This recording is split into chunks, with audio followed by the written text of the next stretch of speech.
How do we determine how rich a country is? How do we determine the wealth of a nation? I'm asking this question because I've noticed something interesting. Why is it that the nations with the most raw wealth, the most natural resources, why are those nations ranked the poorest? Why are they ranked amongst the poorest nations on the planet?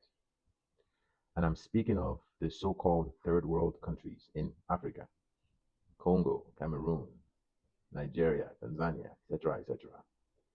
Most of these nations are rich in natural resources, yet they are nowhere to be seen on the rank of the world's wealthiest nations. On that list, you'll find countries like France, the United Kingdom, a lot of the European countries, but they have very little natural resources, yet they are the wealthiest. So something about that seems inconsistent.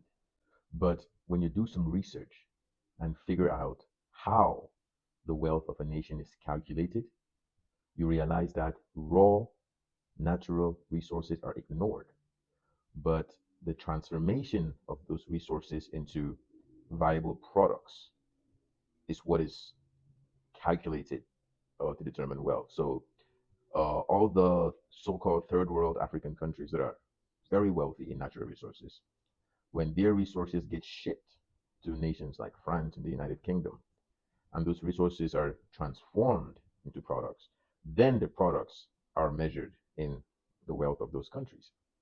And I think there's something flawed about that. There's something fundamentally predatory about ignoring the natural wealth of a people, of a nation, and only measuring it once it's been transported to another nation and then converted into a product. Because if we were to measure the wealth based on its pure natural value, then a lot of the African nations, Africa itself, will be the wealthiest place on earth.